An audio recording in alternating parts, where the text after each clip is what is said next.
잠깐 여기서 오해하기 쉬운 내용들을 정확하게 파악한 후에 이어가겠습니다. 먼저 베링 육교는 빙하기의 추이로 베링 해협이 얼어서 형성된 열육교라는 주장입니다. 40초 분량의 이 영상은 KBS가 방송한 지구 대멸종 제3부의 내용인데요. 영상을 보시고 오류가 있는 대목을 찾아보시기 바랍니다.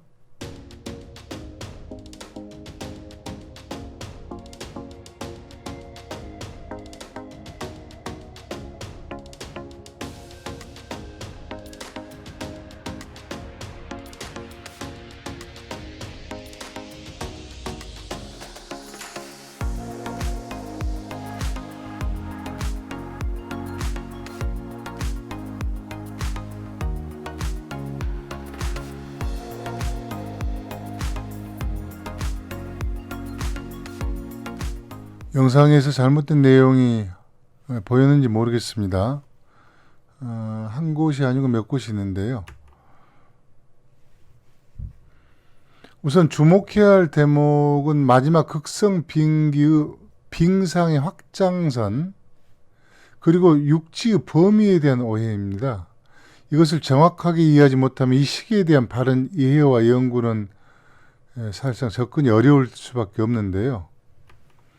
단계적인 논리 기술 없이 한민족과 아메리카 원주민을 엮는 듯한 주장도 문제지만 특정 상황을 부각하는 겨울 킹크랩잡이 다큐 같은 것을 보고 동아시아에서 아메리카 대륙으로 이주하는 것이 마치 난공불락의 요새를 함락하는 수준이나 상상조차 하기 어려운 것으로 이해하는 무지도 동시에 경계할 필요가 있다고 봅니다. 이런 착각을 하게 된 요인은 몇 가지가 있는데 그 중에서 베링 육교가 베링 해협의 바닷물이 얼어서 유라시아 대륙과 아메리카 대륙이 연결된 것으로 오해하는 것을 우선 꼽을 수 있습니다. 그렇다 보니 베링 해협의 유빙이 어쩌고 하며 넘사벽이라는 등의 댓글들이 많은 것 같습니다. 지구대멸종 제3부의 내레이션을 다시 볼까요? 빙하기가 끝나가면서 얼음으로 덮인 지역이 조금씩 녹기 시작했다. 녹은 길을 따라 시베리아와 북미 대륙의 연결 육로가 드러나면서 인류가 이동한 것이다 라고 했는데 이것은 약간 잘못된 정도가 아니라 정말 심각한 수준입니다. 유라시아 대륙과 미주 대륙이 연결된 것은 얼음으로 덮인 지역이 녹은 것과는 아무런 관련이 없습니다.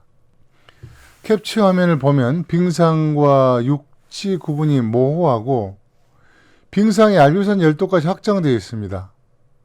빙상이 북극해 쪽으로부터 베링의 전체를 뒤덮고 있어 알류산 열도 혹은 빙하 가장자리를 따라 북미에 진입했다는 설명인데 굳이 평가할 필요는 없어 보입니다.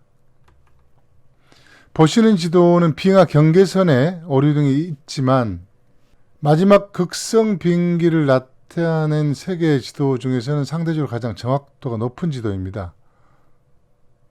우측 하단의 범례를 보면 흰색은 지금의 육지, 옅은 파랑색은 빙상과 빙하, 그리고 회색은 해수면이 낮았을 때 최대 육지에 포함된 지역을 표시하는데 식별력이 떨어집니다.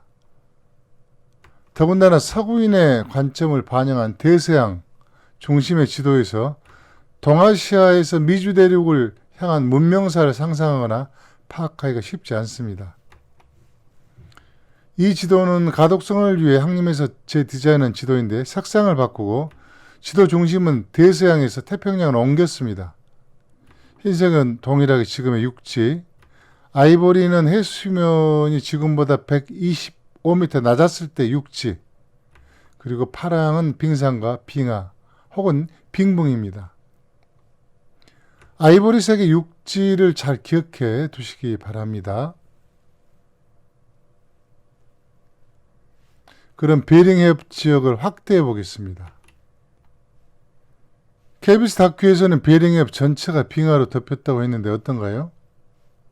베링해는 빙하로 덮이기는커녕 해수면이 낮아진 결과 약 40% 정도가 육지로 드러난 상태입니다. 지금의 베링해협은 물론이고 그 북쪽 축지에 있는 고조선, 원조선 시기까지도 메머드가 서식했던 브랑겔섬 일대도 모두 육지였습니다.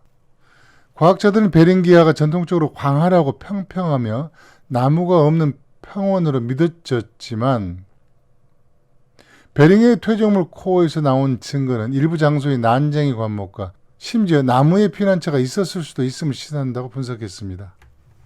한마디로 베링 대평원 남쪽 지역은 타이거 숲이 부분적으로 있는 한대 습윤 지역이고 북쪽은 냉대 툰드라 지역이었다는 의미입니다. 이런 환경이었기 때문에 대형 초식동물의 낙원이자 그들을 잡아먹는 맹수와 인간의 사냥터이기도 했던 것이죠. 이 지역은 저지대 구릉 지형이었기 때문에 만주에서 유럽 대평원까지 거침없이 이동할 수 있었던 초원벨트와 유사한 측면이 많았습니다. 두 대륙의 경계가 끝없이 이어지는 지평선 구간이 직선 기준으로 약 6,000km, 베링의 업을 남북으로 가르는 사라진 육지의 폭은 1,800km에 이릅니다.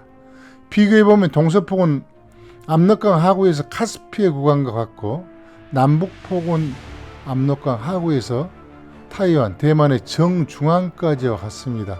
이 저지대 고속도로를 타고 메모드, 들소, 무스, 말코 손바닥 사슴이라 그러죠.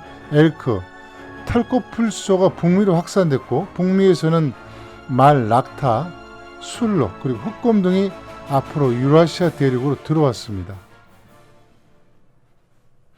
놀랍지 않습니까? 만약 베링 육교가 없어 일찍이 말과 낙타가 유라시아 대륙에 들어오지 못했다면 인류의 문명, 인류의 역사가 어떻게 바뀌었을지 상상조차 쉽지 않을 것 같습니다. 거듭 강조드리지만 베링 육교의 남북 길이는 한반도 두 개를 겹쳐놓은 곳에 근접한 엄청난 대평원 지역으로 시베리아 평원을 따라 거침없이 미주 대륙에 도달할 수 있는 루트가 있고 또 하나는 바다에 잠긴 대륙인 순다랜드에서 출발해 약 200km 폭의 아이보리 색의 회랑을 따라 황해 대평원에 정착한 이후 일본의 인구 증가, 환경 변화 등의 이유로 더 동진해 알래스카에 이르는 길이 있습니다.